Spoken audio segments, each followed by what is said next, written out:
Hello, back again. This is Llyn Hunter, Llynhunter. We're here today to paint some turtle doves. I like to do visual puns. The pun is obviously you're mixing two things together so that it comes out to be a third thing. And this is basically sea turtles mixed with doves to get turtle doves. And I have done a wide variety of these. I put together a Kickstarter project about 3 years ago now, called Punnies, in which I put 32 visual puns together, where I tell you, basically you see the image on one page, and you try to guess what the visual pun is, and then you turn the page, and I did a poem to go with the pun, along with the answer on the back. So it's like, it's a table-sized book. It's about 9 by 12 inches. It's a little bit larger than actually the originals, and so that you can put it in your coffee table or in your bathroom or what have you. So, you know, when guests are around, now that we've had COVID, it's not much of a season for guests, that you can talk about what basically things to make people laugh at. Just to show you real fast, this is my arsenal. I have a cup full of brushes, and I will, before I start painting, I'll pull out an arsenal. This is my standard brushes. I like to use number 2s. This is a number 4. This one here is a number 4. You can tell it's old. Look, you can tell by the paint's cracking and everything on it. This is a pretty old brush. This is a Loew Cornell. This one is not a sable brush. This has got acrylic fibers for doing large areas. I don't have to worry so much about being strong and detailed. It's after a while, one of these brushes, they usually will stop being as, how shall I say, the shape does not hold. This is a 0 Winsor Newton, and even as it loses fibers, it still holds its shape. I keep saying this, I cannot stress it enough. Series 7 Winsor Newton brushes are my favorites. They will always be my favorites when it comes to watercolor. I've tried a wide variety of brushes, and I keep coming back to them. The other brush that I'm probably going to use today, so I'm looking through my brushes off camera. I'll grab that one. I need another larger brush for some of the, these are size 5 and 6. These are again, fiber brushes. I just need them for dropping some big areas of water, so I don't have to worry about you can tell the tips have been through it a bit.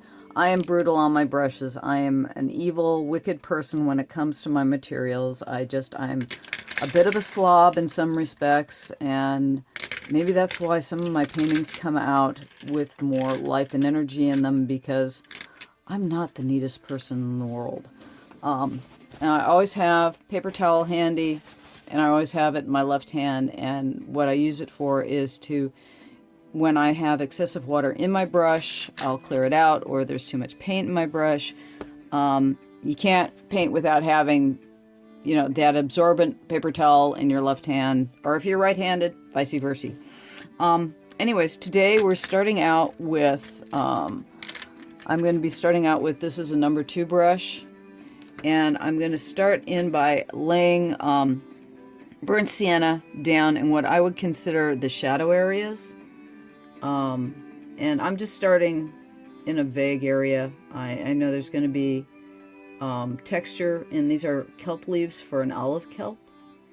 And what you don't know, and it's kind of difficult to include everything in the picture. I have an iPad off screen, and I can show you this. It's like, this is all set for olive kelp right now, and you can see it's got all kinds of marvelous colors to give me ideas of what to do with the background for this. I also have, let's see here, I'm going to show you.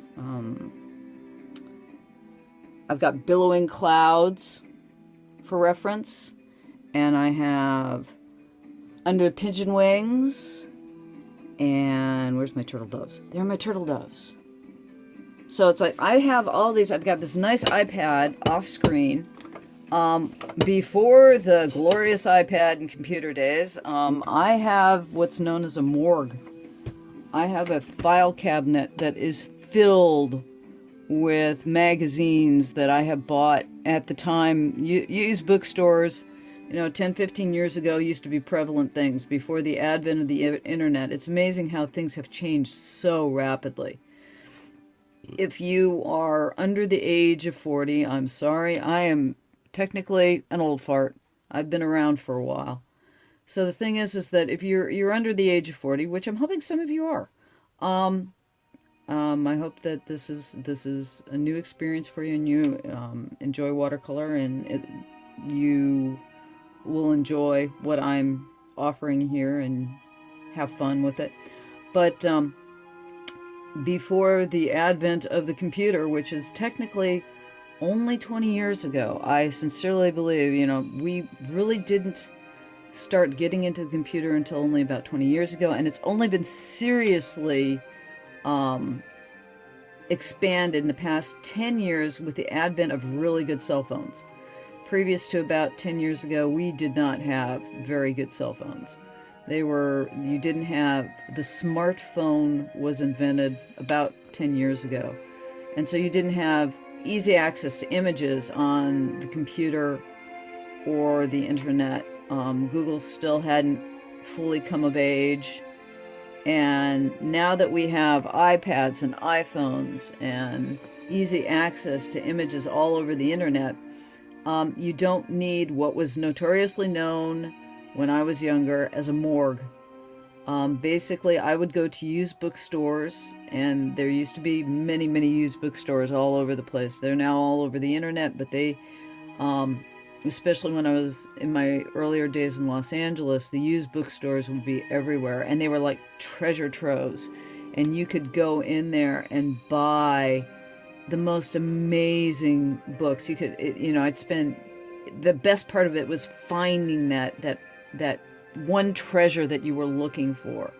I definitely miss the days of perusing through used bookstores. The closest thing that comes to it now is searching for things on eBay.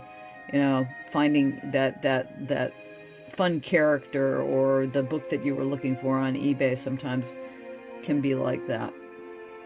But anyways, I used to go to used bookstores and buy old magazines, and I would literally take the old magazines, especially animal magazines, like Natural History or Nature or the Smithsonian, National Geographic, and I would bring them home and I would literally just tear them up, and then I would take the images and file them away and put them in different files. So I still have, my morgue is still pretty extensive, and I still go back to my morgue occasionally, because even when you've got a million photographs are not necessarily a million good photographs. So I still go back to my morgue occasionally, but when you've got, you can just Google turtledoves. You can Google olive kelp. God, I love olive kelp. It's too much fun. If you are fortunate enough to live near an ocean, there is nothing more delightful than wandering and looking through the flotsam that is in the drift. And what we're doing right now is I'm basically stippling out the burnt sienna into the kelp leaves here, because what'll happen is that the burnt sienna will dry, and it is an earth tone that is both kind of a stain and heavy pigmented. And what's really nice about burnt sienna is that it is a very warm color. It's a very warm brown. It has a rich red in it. And that red will both stain and leave. When I'm going to this is my bottom layer. So the thing is that it will lift off as I continue into the painting and put different layers on the painting. This first layer that I'm leaving down right now, the burnt sienna, will stay in some places, it will lift out in others, and it will give a marvelous warm tone. So even if I put a blue or a green or a yellow, that stain of red-brown will just really warm up whatever I put on top of it. And it gives this warm, rich quality to the painting. Almost, sometimes it gives a little bit of an antique quality too. And the other thing is that watercolor, what's delightful about it is that you, like right now, I'm talking to you, I'm doing the taping of this, and I'm acting kind of mindless. I'm just painting where I know there's going to be some shadow, or want there to be some shadow. So it won't necessarily be heavy in that area, but it also sets me up for, okay, where am I putting my darks? Where am I putting my lights? And you'll note that I'm keeping this kind of an even tone. The other thing that burnt sienna is that it's a mid-range tone. It will be, what if I were you to take, if you take this particular piece and grayscale it, you can scan this into the computer right after I get done with the sepia tone on this. I will scan it into the computer so I can retain the stages for an actual step-by-step kind of piece. And you can take that and you can grayscale it, and the sepia would go to about a 50 to 75% gray. And what that means is that if you've got white is 0 and black would be 100. The variance of the gray, how dark the gray would be at 50% would be about halfway between white and black. So this is not what, this is kind of setting up where the shadows are going to be, but it doesn't quite lay in a shadow. The thing is with watercolor, you want to really, really be conscientious about how fast things go dark. Because if you go too dark too soon, you'll end up getting muddy colors in your painting. So whenever you can, you want to start, you have to kind of think about where the painting is going to go, how the layering is going to affect things. You don't want to throw, unless the actual color is dark to begin with, say it's a purple, you still want to start out with a lavender. You still want to start out with something that isn't purple. Because what'll happen is that in order to get to that purple, in order for it not to just look like a hugely dark color, you want to always start light and work your way up. And the thing is that if something gets too dark, usually you can go back in. There are always ways, I shouldn't say there are always ways, there is no such thing as always. It's just like there is no such thing as never. But for the most part, you can correct mistakes in watercolor. It's not always easy, but you can do it. And the easiest way to correct something when you've gone too muddy, literally take your brush, fill it full of water, go over the entire area with water, and then blot out what was there. And the funny thing is, you'll find you're going, oh my God, I made the mistake, it's going to look muddy and stupid and what have you. Then get rid of everything you just did. You know, even if you spent, I have taken paintings sometimes that I have spent hours doing that looked I just didn't like it at all. It wasn't coming out right. I'd chosen the wrong colors. It just wasn't working.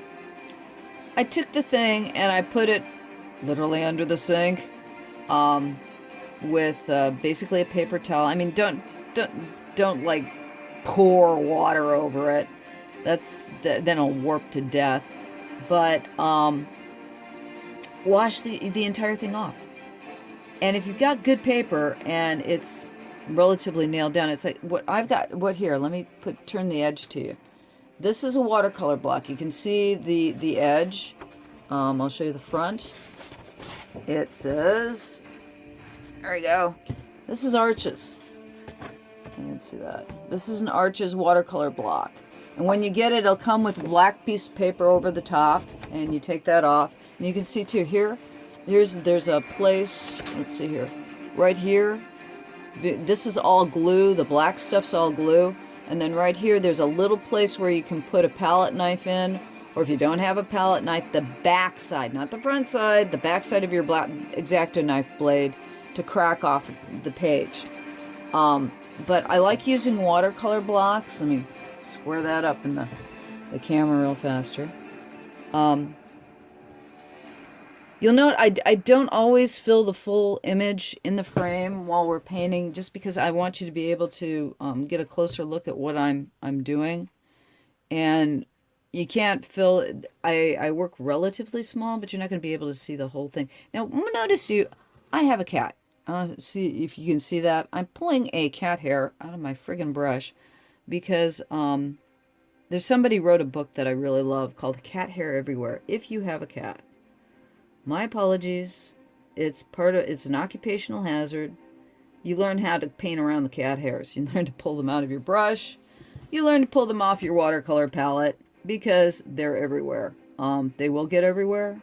It's the way of the world. If you're into pets, their hair is everywhere. And the good news is when a watercolor painting dries, you can just brush any little hair off your painting. I've gotten cat hair in my acrylic paintings, and honestly, you don't notice them. They're too small. And if they are, you just know, well, Llyn had a pet. And that's part of the beauty of being an artist, is having animal hair get into your paintings and learning to work around them and pulling them out of them and washing out your palette, and then they still get in. Just the way of the world. But anyways, we're going around here. You'll notice I don't stick in the same place for a while. I'm doing primarily the background at the moment, hitting up most of the shadow areas in the background. And then I'm gonna start getting into the doves here pretty soon. Because again, this is to give texture too. One of the nice things is when you're doing watercolor painting, if you don't want to worry about, you can see when watercolor dries, you get little foxing areas like in here, where the pigment will pool and dry, and like it'll be lighter here and darker here, and that's part of the thing that you want in watercolor usually. The thing with watercolor is that you don't get to control it. It controls you a lot of the times. And learning how to let it do its own thing is half the battle with watercolor. If you're a very controlling person, I've seen there are watercolor artists who are extremely detailed, and they do an amazing job with the watercolor, and they have, perfect lines and everything, and I envy them totally in some respects, and others I don't, because it's just not my personality. But if you're doing watercolor and you're worried about the foxing, or you're worried about the pooling, or what have you, what you do is, you'll note, I've started out with a line drawing. We've started out with a ballpoint pen and ink line drawing here. Maybe I should have said that in the first place. I just realized that I did not let you guys know. The underdrawing on this painting is ballpoint pen. This one I use primarily zebra and Bic stick. And the initial underdrawing on that was pencil. Okay, I'll do a really, really rough underdrawing in pencil. Then I'll do a more detailed drawing with ballpoint pen. Then I'll erase the pencil underneath. Because when you do lay down watercolor, there is glue in it, and it will adhere the graphite underneath the glue in the watercolor. So it's like you can actually, if you'd like, just do the underdrawing in pencil. But I find that pencil is not as strong, even though once you paint over the top of it with watercolor, it does go darker, which is nice. It does glue the graphite in place, which is also nice. But it's just not as dark. Even if when I'm using, I will do it occasionally. I will do that technique as well. And I will go over the pencil again after the painting is done. When I've used pencil. Now with ballpoint pen, I will do the same thing. Like I said, I started this in pencil just because it's easier to rough out in pencil, and I get everything I want, and I set up my mistakes in pencil. But I don't want that pencil line in the finished piece here, so I will do the more detailed ballpoint pen. And you'll note too, it's still loose in here. If you look around in the drawing itself, it's still pretty loose. It's not like if I were working with India ink, which would be a much tighter drawing than this. So what I do, again, I take, this is primarily zebra and big stick, and I will do the tighter drawing, but like I said, it's still not super tight, because what I will do is when this entire painting is completed, I will go back over it again with the ballpoint pen to tighten everything up. It'll by the time I get done with this drawing, it'll be super tight. But again, right now you can tell I'm being really loose and not terribly concerned with my brush control. I'm just laying down this burnt sienna, like I said, in places where I think there's going to be a little bit of shadow, or I want to darken the color.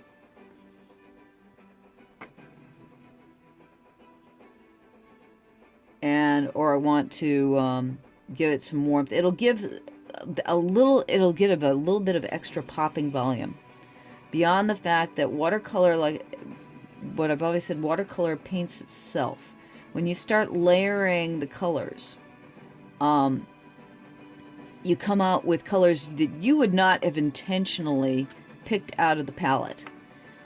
And they will be rich and interesting and varietal, and it's like it will have come out with 100 different colors that you didn't have to pick out of the palette, but it paints itself by your laying down an initial wash like this, where you've laid down your burnt sienna beforehand.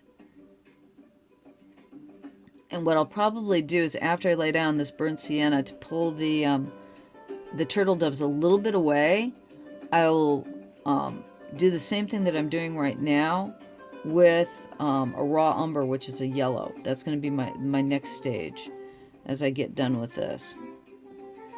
Because I don't want to keep you guys for too long, because I know, there's so many other things you have to do in your life besides sit here and watch me paint a painting. But what I have found too is when I watch YouTube videos too, I look at what other people do, and the people who do demonstrations on YouTube, so that I can improve my technique as well.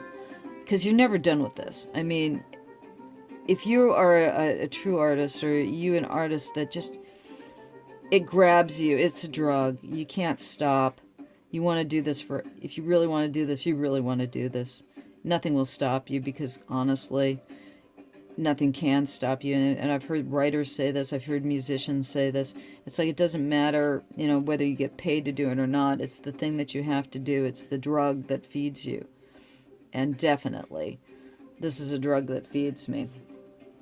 But we're just about finished laying down this first layer of burnt sienna, and I'm going to wrap up the video here because, like I said, I'd like to keep these to like 30 minutes, so I'm not, you know, overly enhancing you guys. But I'm going to go back in and do probably a couple more hours work on it, and then the next video will be the mid stage of this painting. And then the final video, I'll try to wrap things up and do the overdrawing on it if you want to see how I finish up things. But that is basically the initial underpainting for Turtledoves. Thank you for watching. Please come back and look at the next one. My name again is Llyn Hunter, L-L-Y-N-H-U-N-T-E-R. I'm on Instagram. I have a Patreon.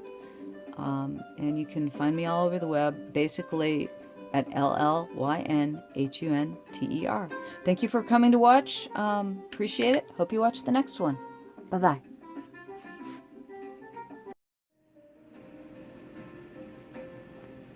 Hello there. This is Llyn Hunter, L-L-Y-N-H-U-N-T-E-R.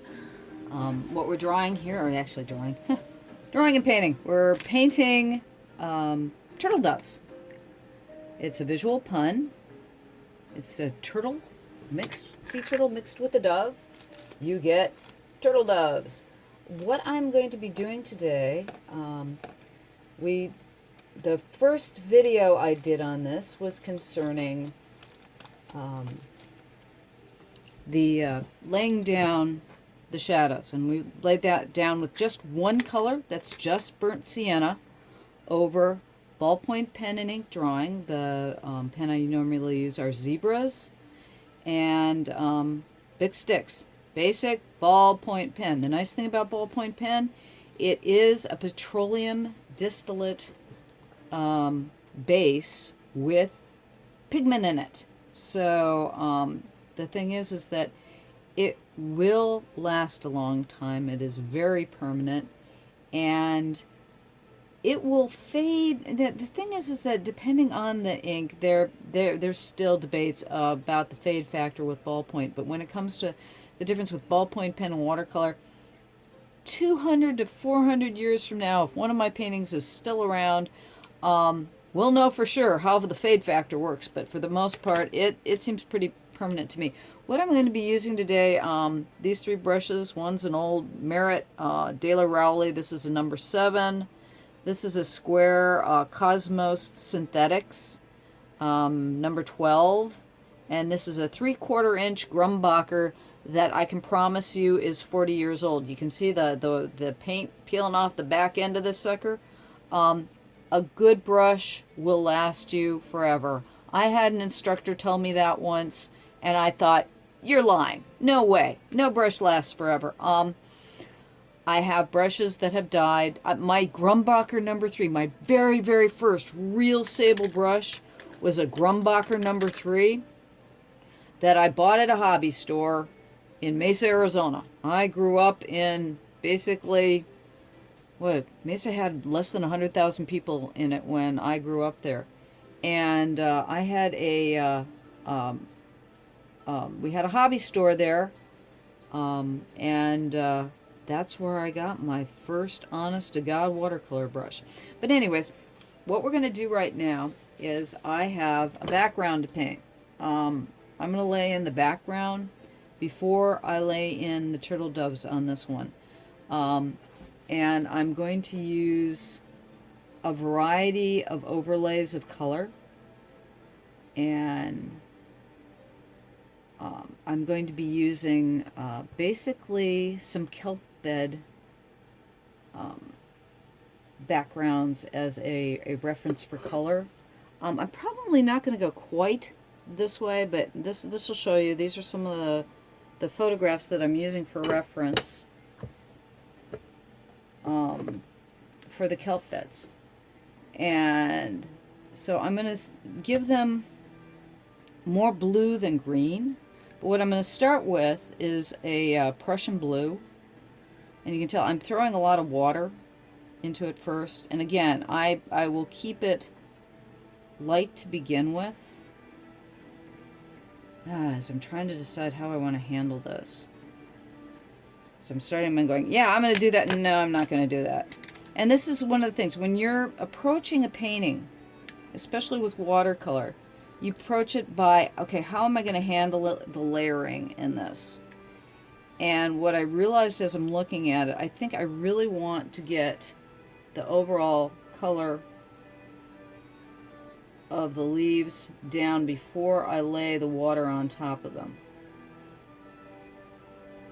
So I'm going to go in with, I'm using my number 7. I'm probably going to go down to a number 6 and 3 brush to make sure that I lay in the leaves. But right now I'm using, this is raw umber.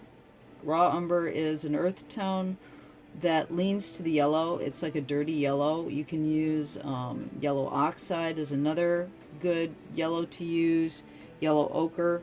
They all fall in about the same range with a different variance of hue. I like to use the earth tones as much as possible.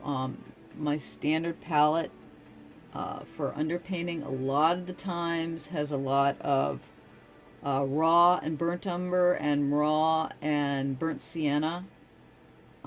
Both of those colors in their raw state, especially raw sienna, has a tendency to be a very dark color. So I don't use raw sienna as much as burnt sienna. And raw umber, however, is a nice brown that leans to the yellow, and its burnt version also. As you can see, I actually like raw umber and yellow ochre are probably my two go-to yellows in underpaintings. It's funny, yellow is one of those colors that is very stark. Actually, most watercolors are extremely stark out of the tube. But both lemon yellow and cad yellow, I have a tendency to use cad yellow more than lemon yellow. Lemon yellow leans more to the green side, or it's a little bit too brilliant for me. And cad yellow leans to the red side. So it's warmer and more golden. I get more golds out of it. I get more oranges out of it. As I like to use as few colors on my palette as possible, because the watercolor mixes its own color. So, and you can see here, I'm keeping my water actually pretty light. What you do is the water will pool in here, and I'll take it out here to the edge of the cup, and that'll make it so it's a little bit, there's a little bit less water in it, and it's something that you get used to after time. You get a feel for how much water is in the paint and how much pigment to water there is. And there is no good way to figure that out other than painting.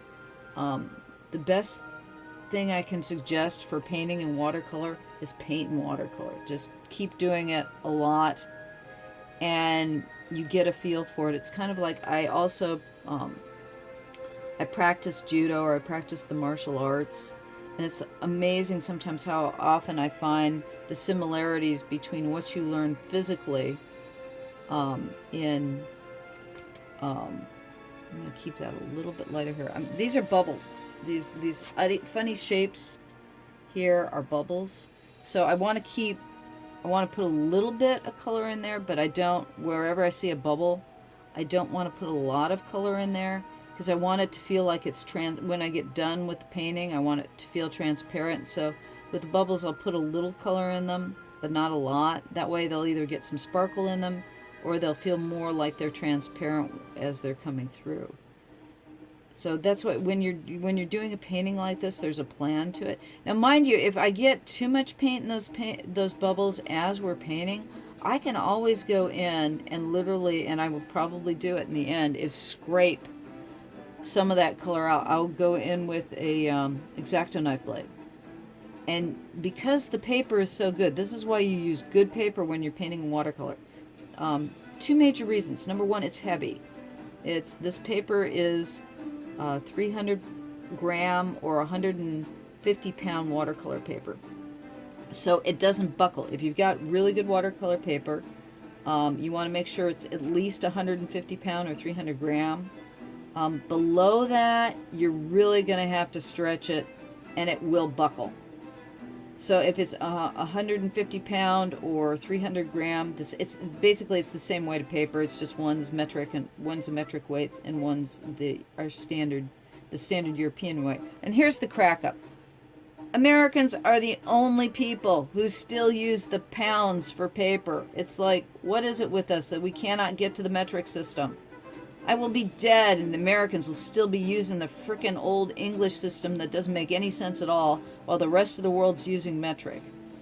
It's like, when we finally go metric, that's when I'll go, okay, we finally modernized. But anyways, your standard watercolor paper is 300 gram for what you want to use. You can get lighter weight paper. I wouldn't advise it. It's like, there's a part of me that goes, why do you make lighter weight watercolor paper? There's no point to it. You make lighter watercolor paper and it'll buckle on you. Usually you can get away with a lighter paper for smaller paintings, but most people, well, I shouldn't say that. Your standard watercolor paper is going to be, you know, single sheet size, which is like, it's approximately 2 by 3 feet for a single sheet of watercolor paper that you can cut down to any size you want. I have a tendency to use blocks. I'm painting on a block right now because watercolor blocks automatically stretch the paper, and I paint. The technique I'm using usually is known as wet on dry. You'll note I haven't wet down my paper before I paint on it. There's also a technique that's called wet on wet, where you'll wet down the entire paper before you paint on it. Even when I'm painting wet, and you'll see that as soon as I get done with laying in the kelp. The main reason why I was going to start to show you the background, painting the background, but then I realized, nah, I want the background paint to go over the kelp. So I've got to get the kelp in first. And even when I'm painting what is known as wet on wet, I mean, a lot of watercolor, if you want that really, really runny, heavy watercolor look to it, which is what we'll get more of when I do the background, is you do what's called painting wet on wet. And what I'm doing is painting wet on dry. Okay, no, got a couple more there. So I can, okay, where haven't I painted the kelp leaves? And then it's also, okay, do I want to paint the fish before we, yeah. The fish are going to be more silver colored, so they're going to be coming through the background anyways. I'll paint the fish actually last, because they'll get reflections of the color in the background, so they're going to be totally white to begin with, and then I'll add little reflective sparkles on them as we finish up. So they're probably going to be the last thing I paint, are the little fishies swimming in the background there. Okay, as I look over and going, okay, what have I missed? And if I've missed something, I'll figure it out later. There's always a solution to a mistake, and that's part of the fun of watercolor, is the mystery of you're unfolding this painting as it goes, and half the fun is the planning and the figuring it out, and it's a puzzle. It's like doing a puzzle backwards. Okay, so we've got all the leaves down there now. Okay, so I'm going to take the same brush. I was going to use the bigger one, but I've got too many details in this painting. The other thing is too, when you're doing a watercolor, if you make a lot of mistakes, or you feel you're going to make a lot of mistakes, do a detailed piece. Set up a detailed drawing. Then you're painting smaller areas. Okay, so we're going to start off with this corner up here, and I'm starting. This is Prussian blue. It's a beautiful robin's egg, and by robin's egg, European folks, my apologies, it's an American robin. And I don't know what color robin's eggs are in Europe. But this American robin's eggs are this beautiful turquoise blue. I grew up, my first years of my life were spent in Michigan. My first 10 years were in Michigan. And the robins would always lay their eggs in our storm drains, in the ducts around the house, which was really sad because, you know, first rain and there go the robins' nests. We always used to try to move them before the storms happened. We ended up trying to raise a few baby robins over a lifetime because of the problems with the storm drains. Now, what I'm doing here too, you'll note the paint is starting to dry. It dries very, very quickly. And this is the advantage and the difficulty with watercolor, as it does for good and ill, dries very rapidly. So what I'm doing is that I've got two edges here. I've got an edge here and an edge here. And what I'm going to do is I'm going to work this around the painting so that I'm always keeping a wet edge to keep the water running. Now, the thing is that if you have an edge that dries, sometimes, especially when you're using particular colors, the edge will dry and you will get what's known as a hard edge. And there's not really much you can do. Once you get a really hard edge, you can go back in, you can scrape it out with X-Acto knife blade. But I usually try to tease it out with just water. If I get a really nasty foxing edge, hard edge that I don't want, I'll usually try to tease it out with just straight water and the brush, and you take your brush edge with straight water. It's like you can see there's some foxing there, or where I've left it. See, now that we've got an edge here. But that's part of what I'm doing here is when I paint this background, I'm painting it in sections. And then you overlap the sections so that you get extra pools. Or if you get an edge like that, you want to make shapes in the background that are similar to it so it doesn't look like, okay, I stopped too long and that edge just dried and I couldn't do anything about it. Then you just basically find a way to make the next area next to it look like it was on purpose. Now, so you can see there's this little area of color here that just got darker, and there's some foxing going on there. And the thing is that what you want to do is just let it do that. Don't worry about it being, okay, I've got foxing and it looks weird and it just got in the wrong place. Let it do that. Let it do that for now, because you're going to go over it again, and the foxing might totally go out and it might stay. But it's learning how to let the watercolor do what it wants to first. What you want to try to do is keep your edging so that it's like, okay, I'm painting around. Oh, I don't know why I'm painting around. I'm going to paint over that one. I'm going to paint over this leaf in the back. The reason why I'm painting over that leaf in the back is I want it to go a little bit more into the distance. So that, let's just paint over that one. And I'm letting the color bleed into the edges right there.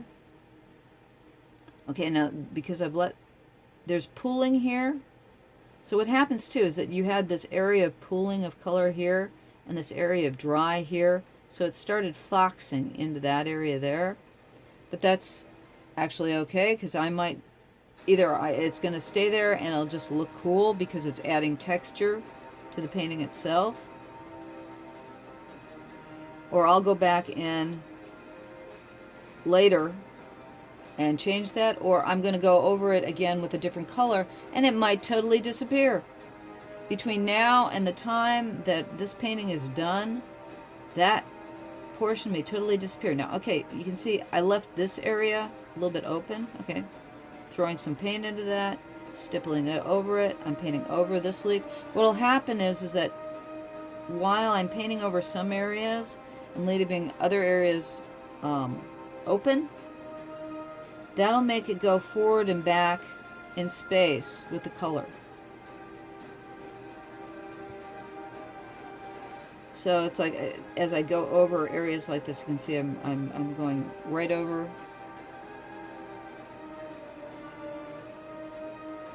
that piece of kelp. Now here's something that happens too. You'll note here there's a problem with the paper here. There is an actual deformity in the paper. That's why there's more color that's pooling there.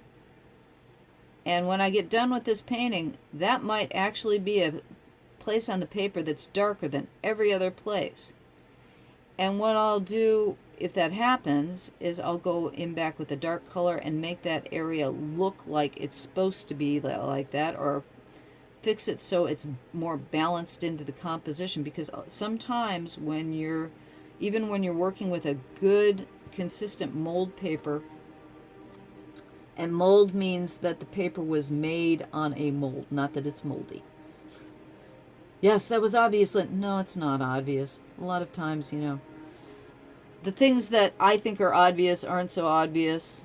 But basically, it's called mold paper because they do a single sheet, goes in a particular type of wire mold. It's like this background is going to be more tedious than I expected it to be. Because actually I am probably going to go over it with 3 layers.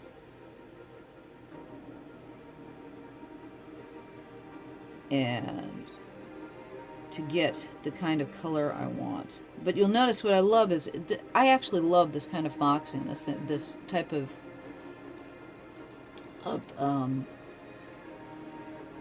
way the paint is just behaving on its own. Things that I'm not telling it to do, things that I'm not intending for it to do, it just does on its own.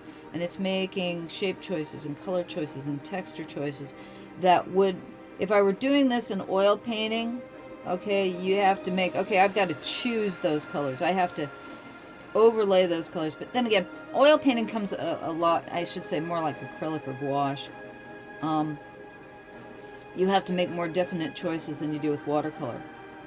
Whereas the watercolor makes a lot of those choices for you, and as long as you can get used to, okay, I'm not making the choices the paint is, you'll find that watercolor becomes a lot easier.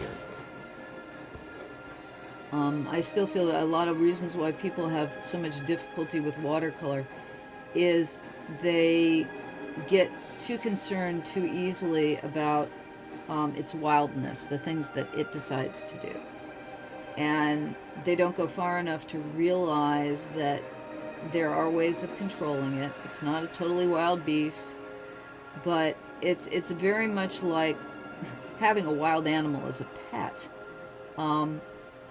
You have to let it do the things that it will naturally do. And then there are things within the parameters of control that you have advantage over. And once you learn that it's not totally wild and that you can control it, that makes it fun. My thing with watercolor is that it's so much faster to paint in watercolor than probably any other medium, and the results, the rich results you get out of it are just amazing. The problem with watercolor is how fugitive it is. I'm not sure, I mean, like I've said before, Turner paintings are in museums, and they can keep them out, and you can look at them. And those are over a century old. Okay.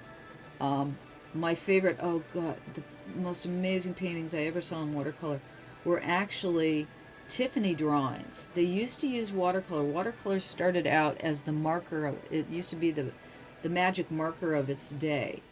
And Tiffany and Lalique, I take that back, it wasn't a Tiffany exhibit, it was a Lalique exhibit. And all their preliminary designs for their jewelry would be done in pen and ink and watercolor. And, they had all these beautiful pieces of jewelry on display. It was at the LA County Art Museum. And they were just amazing, but I was not as fascinated with the final pieces of jewelry as with the watercolor paintings they had used to design them from. They were, so beautiful and so amazing. And when I got the catalog for the exhibit, you know, where they had the photographs, and they left out all those spectacular watercolor paintings of the jewelry, because they weren't realizing that, you know, those watercolor paintings are as valuable, and if not as beautiful, as the final jewelry themselves. And it was because whoever the curator was, you know, it was once again, oh, well, those were just the preliminary designs. And it's like, you dumb idiot. Those are spectacular watercolor paintings and drawings. How can you consider those less valuable than the jewelry that were made from them? I hope that one day that people, you know, find some respect for preliminary drawings as well as finals, because it's beyond the thinking process. They're pieces of art in themselves. And I as a storyboard artist, I do the preliminaries for cartoons. I do the blueprints for cartoons. And the drawings that we did for all those cartoons, they look like giant comic books, or they used to. Nowadays, I'm actually, they're looking like cartoons themselves. But, I mean, they took all those drawings, I mean, tens of thousands of drawings that we've done for the storyboards, that they took away, that you'll only see a handful of those beautiful works. And when we're drawing for storyboards, we're running at light speed, and the drawings are full of life and freshness and comedy, and because they're plans, because they're tools, people don't look at them as the spectacular works that they really are. And I have seen, I have been fortunate to see some of the masters of drawing in my friends, in the storyboards that they've done. I was able to collect, you know, a few of them before I left. I mean, I remember when I was working on Darkwing Duck, Tad Stone's the director, stuck a whole bunch of old storyboards that he had gone through and dumped them outside his office, said, hey, anybody who wants them, those are going in the trash. I have a box full of Xeroxes. They're not the originals, they're Xeroxes. But there's such amazing pieces of work of people's thoughts and images, and the humor and the action and the line. They're, you know, I wonder, you know, when we're all dead and gone, will anybody have time to realize, you know, this is where the real art is. I mean, it's, by the time it gets on the screen, it's amazing storytelling, it's amazing work, but they miss all the fun that went into the design work in the first place. And I feel sorry for the people who never get to see those amazing pieces of art that I have seen in my life, and the amazing artists that I've been fortunate enough to work with. And now with our current situation with the COVID and all, we just don't get the same sort of thing. I'm going to stop the video here on what I think I'm going to do is I'm going to paint a little bit further, and then I'm going to start the video and stop it and start it and stop it a few times and piece everything together so you can see a little bit more of the progression. My storytelling is fun, but you're just watching me paint blue right now, and this has got to come down in layers. So I'm going to stop the video now, and when we start again, we'll be further along. Okay? Coming back in a second. Hello, back after putting a little bit more detail into the background. I did a little wet on wet work, and it's one of those things where I'm realizing after the fact, maybe I should have had you guys be watching while I was doing this. But again, I'm not sure at this point how much, you know, you want to watch on video as opposed to coming back in and seeing me do detail work. So I thought I'd get a little bit more done watching me draw or paint in burnt sienna and Prussian blue can get a little tedious, and you want to learn something from this, so it's like I want to make sure that I'm throwing some more stuff in here. What I've done is from the past portion is that I've gone over all the white in the background with just a little wash of blue, and I'm doing some scumbling here and there. You can tell I've added a little bit of extra detail, like over in here and over in here, and pulled some of the blue in, and it's like I painted a light wash of blue over the whole thing, and you can see now how the burnt sienna has blended into the white in the background, so that when I'm painting over it, it's not going totally blue, but the colors are blending. And I'm scumbling some of this stuff, so you can see where some of the detailing of the stippling has stayed in, but most of it is faded. It fades in so that the colors blend. So you'll get some greens in here, and you'll get some burnt siennas. So like that's where I'm talking about letting the watercolor do its thing. And like in this area here, down in these leaves down in here, I added a lot of water, and I just scumbled. And you can see right now, it's like, that's what I'm saying, don't be concerned about over or underdoing something. Just a second. Okay.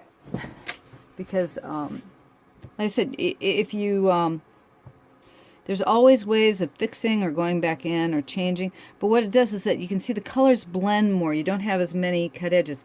And in here, I'm taking a little bit of yellow and green, or I'm sorry, the raw umber, and throwing a little bit of shape into the background so you have a little bit more flow. So what I'm going to do too here, I'm taking this is water, I'm taking straight out, there's no color in here, and I'm just getting the paint wet so that it can flow, and so that some of those edges disappear and you get more of a muted quality to it.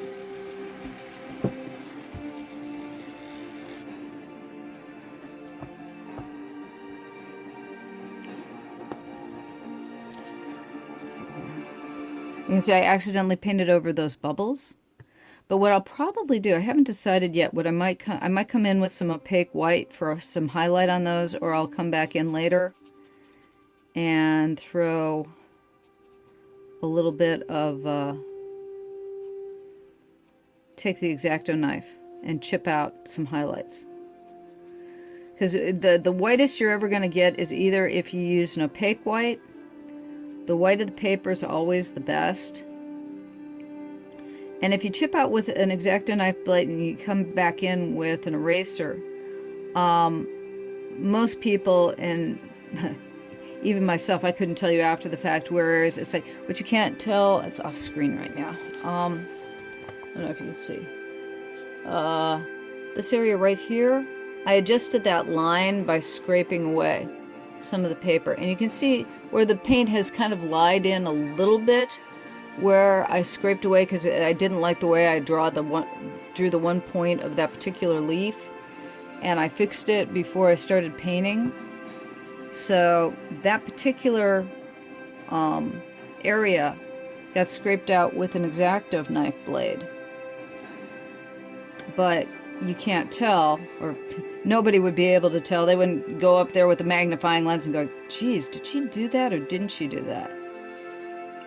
So I'm painting a little bit of these bubbles so they don't stand out, because the thing that I want to stand out more than anything else are the doves. Okay, so the thing is with everything else, it's got to get muted back, and the doves are going to get muted back and drawn out with the color that I put in them. So right now I'm going over, it's like the fish are going to be technically silverish. So all I'm doing with the fish is I'm going over with just white, or sorry, I'm just going, there's nothing in my brush except for water. It's just a big, so I'm just going over that area with the water, and that'll take them enough back. And these particular turtle doves are going back in space, so I'm just putting over them with a little bit of just straight water that's picking up some of the color in the native area. So you can see they're going a little blue-gray, they're going to a lighter phase, and they just kind of tuck back into the background just because of that light color that I'm picking up from the background. But you'll notice, see, where I've laid down the burnt sienna, because that burnt sienna stains a bit, it's hanging where I originally put it, but there's also a little bit of it that's mixing into the color to gray out the blue. So the blue becomes a little bit greenish with that burnt sienna in it. And then they'll drop back a little bit behind. Now, what I'm going to try to do with the Turtledoves is, now that we've got the background a little bit more drop back, and I'll probably come into the background again after the Turtledoves have been painted, and I might, especially around this Turtledove, I'll probably darken in the areas behind it. We'll see what happens once I get the actual color into the Turtledoves. But that is my next step. And I'm going to start by painting the Turtledove in the foreground, or the main Turtledove. Because technically, he's the star, or she's the star, whichever. It's like, how do you sex your birds? With Turtledoves, their color, I don't believe, is different between male and female.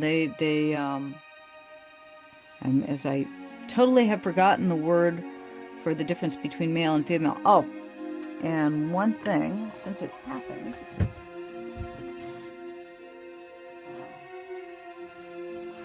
okay, I accidentally somehow did a little bit of splat. You can see on this Turtledove's cheek, there's a little blue splat there. I'm going to take that off I'm just going to scrape it off. This is your standard box cutter blade, or utility knife. It's usually a utility knife or what have you. And just carefully scraping that away.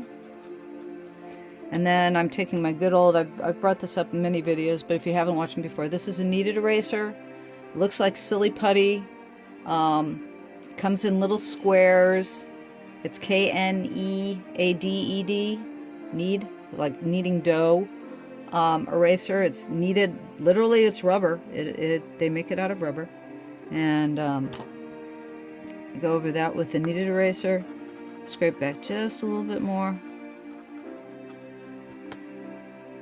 Kneaded eraser again. And that spot is more or less gone. I could probably go back in with a latex eraser too and really rub it out, but at this point it's not necessary. That's good enough. And now I'm working with this is my number 2 Winsor Newton.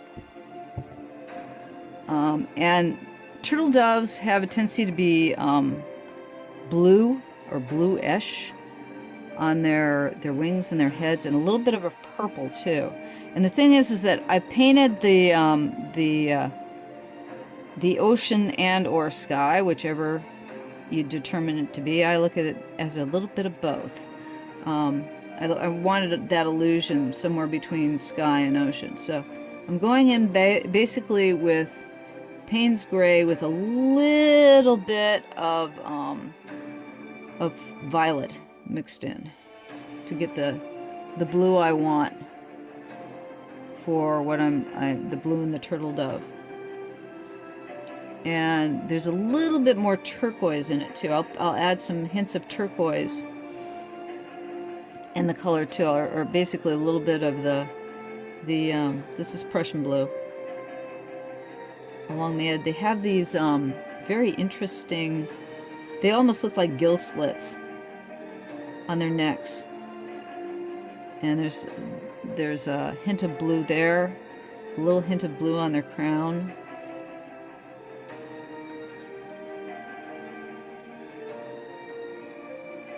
And their actual color is almost a purplish pink. Let's see here. Yeah. I'm just checking against my colors that I've got up here.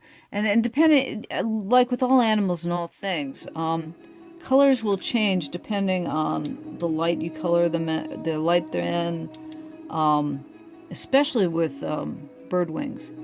I live in an area of California where we have what are called excuse me, yellow-billed magpies.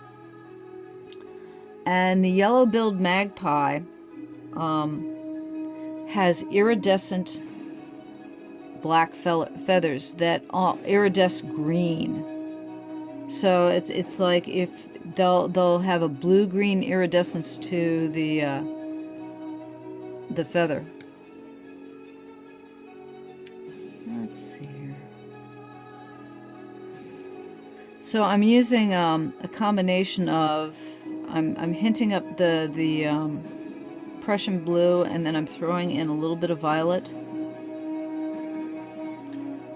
and Payne's gray. And Payne's gray is like one of my favorite colors to add in because it's not quite a blue and it's not quite a gray, and it gives some delightful color combinations.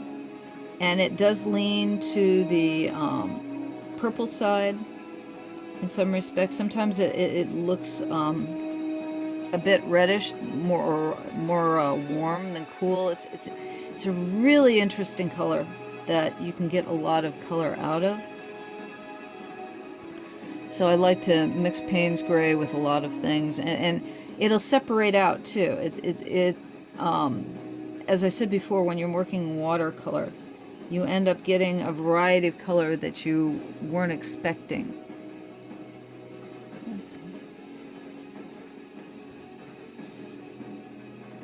Let's see here.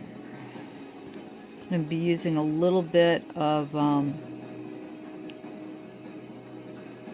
this is the raw umber, or excuse me, this is raw sienna.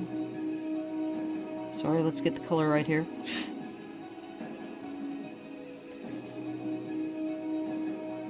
For the under the wing.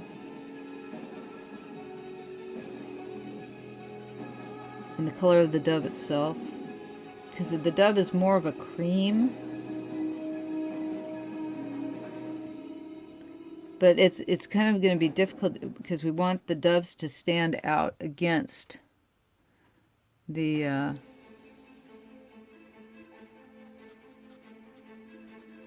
background. And right now we have basically a pretty even value in the background.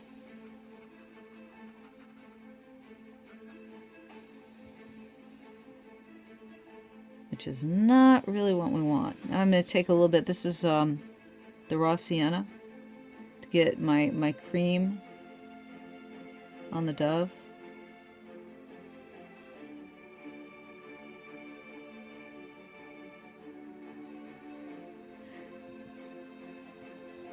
Okay.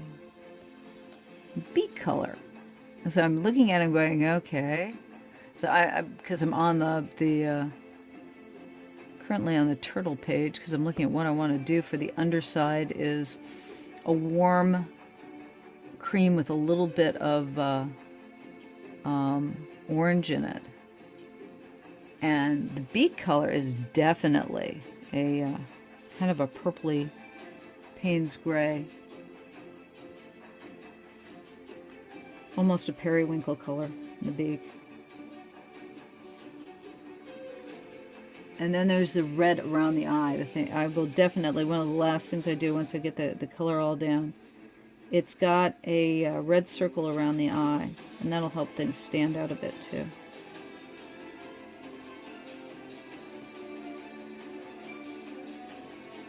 Okay.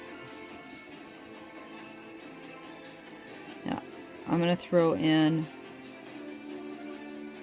a little bit of yellow into some burnt sienna. So I'm throwing a little bit of the raw umber.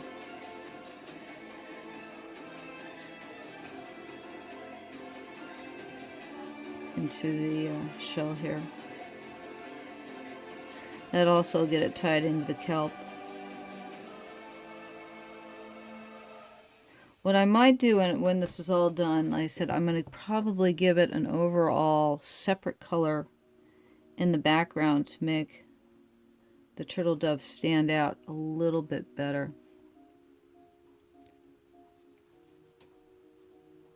Let's see here.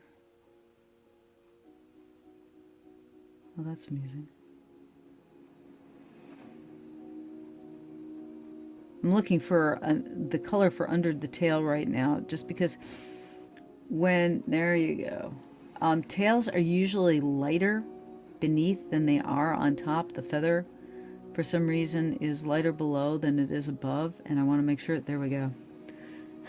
It's like, people usually don't photograph the bird from beneath, and as I'm looking, yep, turtle doves are dark above, light below. Now mind you, going back to the magpie, their tail are just completely black.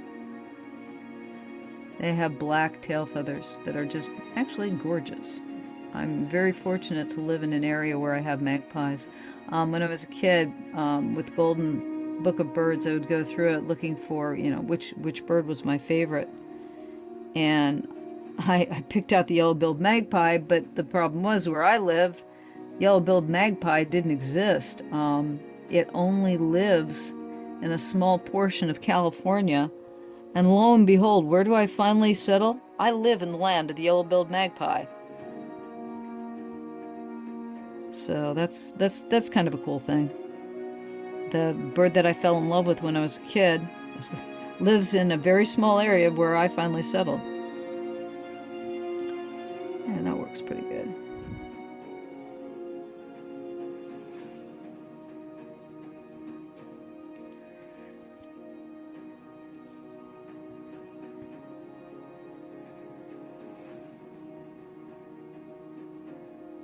And that's pretty much it for the dove. He's going to have pink feet. I'll give him some pink feet.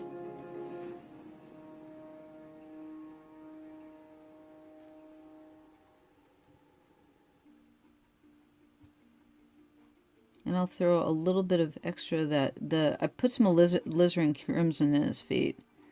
I'm going to throw some more into the wings here, because the wings have like this dark color underneath them. And by throwing a little bit of that alizarin crimson that I threw in the feet underneath the wings, it harmonizes the piece. Whenever you take a piece of color that you're only using a small spot of and you throw it in other parts of the painting, it's like taking a little bit of alizarin crimson and putting it in the wing, and then maybe throwing some into the shadow area, like up in here in the kelp. And that's about it for now. I'm going to go back and I'm going to finish most of the painting and show you the details at the end. Be back in a few seconds. I'm back. I'm realizing that I'm down to the last little bits in this piece, and want to try to get things going as fast as I can on them. Throw some music in the background. I love it. Okay, so where I ended on my copy-free music, it's like, of course, it comes in the blaring horns. That's one of the other nice things nowadays, is that you can get copyright-free music to go with your video that you're recording. That was actually one of the worst problems I've had. I've got to go back to, I want to do more animated shorts too. And one of the biggest problems I used to have when I first started doing my little animated shorts was, it's like, I wanted music in the background. And trying to find, you know, copy-free music at the time was impossible. So I used to do my own harmonica music. I would come out with my harmonica and play my harmonica for my Easter music. If you check out any of the there's still on my YouTube channel the Easter videos or Easter bunny videos that I used to do, and it'll have me playing a kind of Peter Cottontail, because I altered it just enough so that it isn't Peter Cottontail, So I wasn't breaking any copyright there if there was any copyright. I'm always very conscientious about that stuff. And nowadays, it's like the music that you hear playing in the background there is copyright free music. So some wonderful individual put together on a synthesizer orchestrated music that we can all use in our background, so then when I have those uncomfortable pauses or I'm doing some sort of detail work that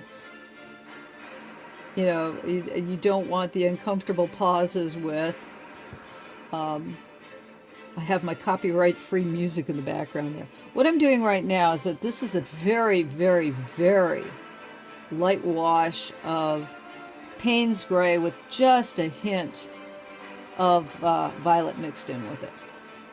So that you can tell it's like I've got, when I went over this area here, there was more of the Prussian blue, which is, like I said, it's a green blue. It's a blue with yellow in it. So it comes out cool, a bit on the warm side. Whereas this is, I'm using Prussian blue with a little bit of, like I said, violet mixed in, so it comes out as a cooler light gray. So it'll read slightly different against the background. Now right now, you can tell I'm using a ton of water in this brush. It's a small brush, an extremely small brush. This is a 0. But I'm taking that water and I'm just kind of scumbling it between the background and the foreground to get all those nooks and crannies in between here to blend a little more. And you'll note, it's not an extreme, it's like it's not going in there really extremely. It's doing just enough to kill the white. And that's all I want to do, is I want it to kill the white and make the border between the line of my pen and the feathers disappear. Now, as I talked about earlier, the back side of Turtledove's wings are actually a dark gray. So I'm going to let all that scumbling that I just did, I'm going to go up to the, let's see if, I got to look through my camera lens. Yes, you can see the turtle at the top. I was trying to make sure that everything was visible. Now, the back of the turtle, I've used cadmium red and a little bit of cadmium yellow, because cadmium red leans slightly to the cool side. Cadmium yellow leans to the warm side. I should say I wanted it to be more of an orangey red, so I mixed in just a hint of yellow and this one, it's like here, this guy up here, I put a little bit of cad yellow here and then drew the cadmium red in to pull it back this way to give it an orange that was not as red, because the Turtledoves backside is this marvelous orange with black dots. So I'm basically getting that color in there, and then I'm going to come in with Payne's gray for the tail feathers. And the Turtledoves tail feathers are basically a dark gray on the top. So I'm not going to go completely dark as of yet. Keep it a little bit on the light side, because if you go straight to the color, what you're going to do is just lay down a ton of pigment. It's like if you want to get something really dark, if you lay down a really dark color with just a lot of heavy pigment, it's a lot more difficult to get the paint to flow the way you want it to, and it won't quite come out the way you're looking for it to. Sound like Yoda. I speak in German sometimes. The German language has got the verbs at the end. My brain sometimes thinks in German. Not because I took German in high school. I took 3 years of German. and sometimes my brain will fall back there. I'm learning Japanese, and it works the same way. Japanese throws the verbs at the end of the sentence. So occasionally my English will revert back to other languages that I'm learning. It's like mental gymnastics is good for you. At least I feel it is. I'm also a very curious person. And I love things. I'm a big fan of Japanese anime. And I've got a huge library full of it. I watch it all the time because they have storylines. I find Japanese anime for me is like listening to books on tape because they actually have plot lines that go through the entire series, and you have heroes and villains and reasons for things. They'll have some of their anime will have very, very deep storylines. People think all anime is Pokemon and Gundam. Gundam's their mecha stuff, which is quite good. Actually, Gundam is very soap opera-ish if you enjoy soap operas. Most of the mecha stuff is. Because you can only have battle scenes for so long. It's like they have a formula for, we have to have so much storyline, so much romance, and then fight. Pokemon, same thing. Storyline, fight. Whereas there's a lot of Japanese anime that's actually very story oriented. They have lots of mystery. One of the reasons why there's a series called Conan that has been, and it's not Conan the Barbarian. This is a series called Conan, where he's a detective, where he's an adult in a kid's body. That way all his buddies can be kids, and the kids can solve mysteries as well as the adults, which is very fun. And he runs into all kinds of problems because the girl he's got a crush on is, of course, his adult age, not his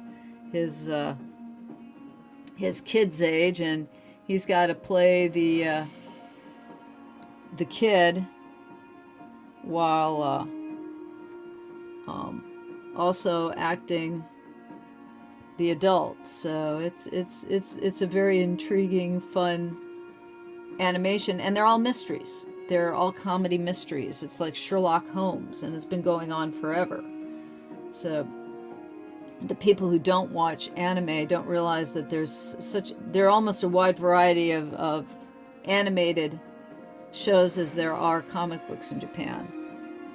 And I'm also a big fan of Japanese manga as well, which is the Japanese, for those of you who are not familiar, manga is the Japanese name for comics in Japan, and it's manhwa in Korea, and I'm not sure, I can't remember the name of the pronunciation for it in China, but the Japanese, I swear, have probably the largest comic industry in the world, and their stuff is amazing, and I have a wide collection of manga. But I am also a comic book junkie, and if you're interested, on my Patreon once a week I post a comic called Silk and Steel, which is a steampunk comic. It's a buddy comic. If you enjoyed Wild Wild West when you were younger, quote unquote, anybody out there who's my age, for those of you who are younger than me, you will have never watched Wild Wild West. But it was a steampunk, fun cowboy series when I was younger that I loved. And, you have a tendency to do the things you love. And I basically really like steampunk. I like Victorian era period. I can honestly say that my probably all-time favorite artist is Alphonse Mucha, which you can probably see his influence in my artwork, with the design and the flowing lines and that sort of thing. So I'm doing a steampunk comic about two gentlemen, an engineer and a bioengineer, or basically a gengineer, and it's a world full of dirigibles and ray guns and kraken and all kinds of silly monsters. And I'm having a blast with it. I've been wanting to do a comic book for many, many years. It kind of goes along with being a storyboard artist for animation. When used to be when we did storyboards, they were like giant comic books. They were blueprints for animation, but they also, if you look at one, it looks like a giant comic book. So what I'm doing right now is I'm detailing the back of the shell.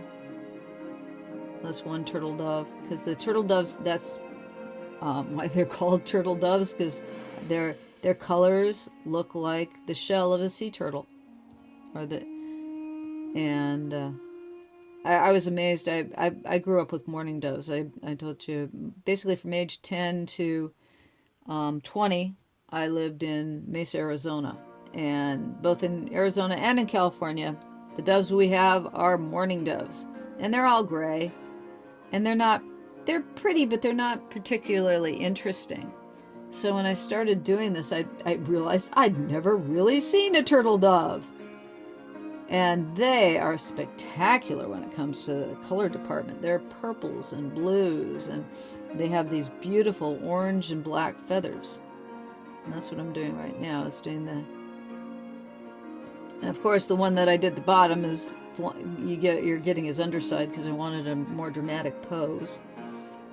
And that's why the guys at the top have the more turtle dove look, because they, from the backside, they do look like turtles.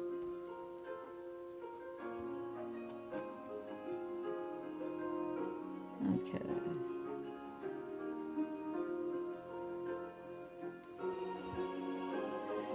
And that right there is a majority of the painting. I am going to turn off the camera.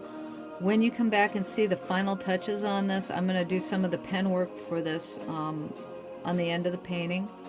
But it's going to look quite dramatically different, because I'm probably going to lay down quite a heavy color behind the doves so they stand out more. I'm going to go into some really tight detailing on the birds themselves.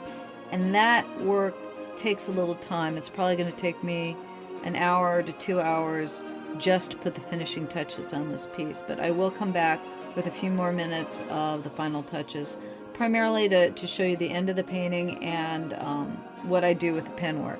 Okay, thank you very much, and in a second I'll be back.